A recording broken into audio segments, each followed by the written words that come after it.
Hoje nós transformamos tudo em pecado. Qualquer erro, do menor ao maior, pecado. Mas nem tudo é só pecado. A Bíblia não trata os nossos erros dessa forma. Não, ela divide em 3 grupos: pecado, transgressão e iniquidade. Você sabe a diferença? Porque entender isso muda completamente a forma com que você vê a sua vida espiritual. Mas qual é a diferença? Como isso vai se aplicar na nossa vida? Vamos começar pelo pecado. Pecado é um termo mais geral que quer dizer errar o alvo. Simples assim. Deus tem um padrão e o homem falha constantemente nesse padrão.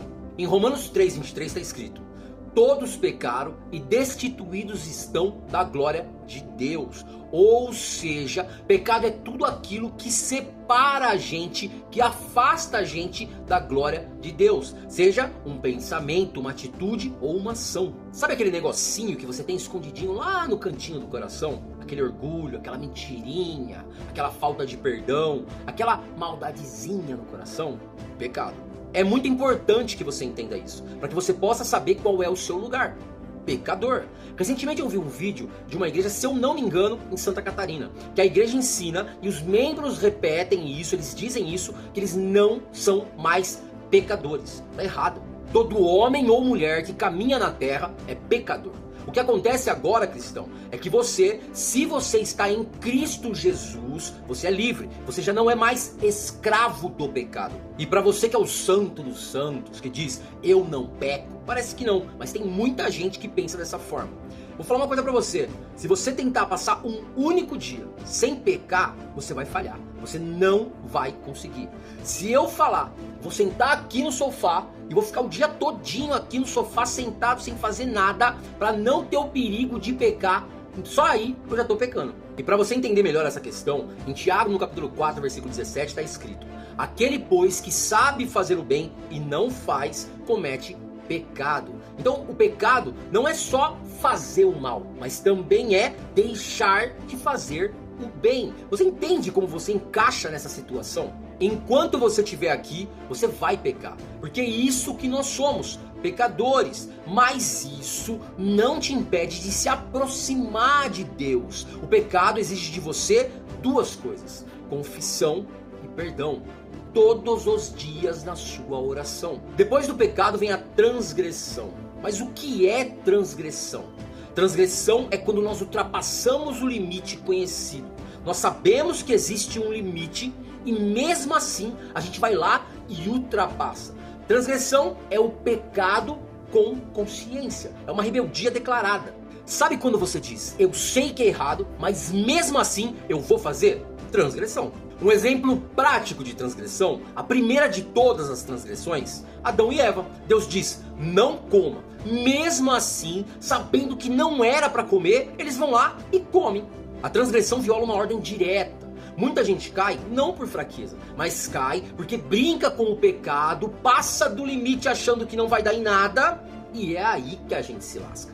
E por último vem a iniquidade, a raiz torta do homem. A iniquidade é algo muito mais profundo, porque não se trata apenas de um ato, de um erro. Ela é o resultado de todo o pecado, de toda a transgressão normalizada dentro de nós. Para você entender melhor a diferença, a mentira é um pecado, correto?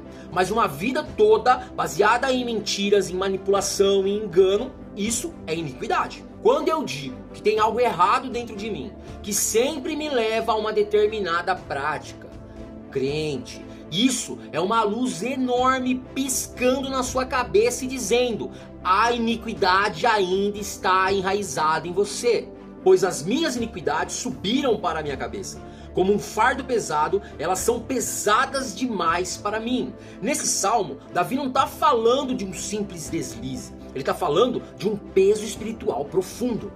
A iniquidade pode permanecer escondida na religião. Isso é perigoso, porque por fora a pessoa pode ter uma aparência de piedade, mas por dentro, no coração, ser governada pela iniquidade. No Evangelho de Mateus, no capítulo 23, versículo 28, Jesus diz assim: assim também vós exteriormente pareceis justos aos homens, mas por dentro estáis cheios de hipocrisia e de iniquidade. Ou seja, Dá para estar na igreja e ainda assim ser governado pelas raízes tortas. Às vezes, irmão, você está preso lutando contra o seu pecado, mas, na verdade, você deveria estar lutando contra a raiz daquilo.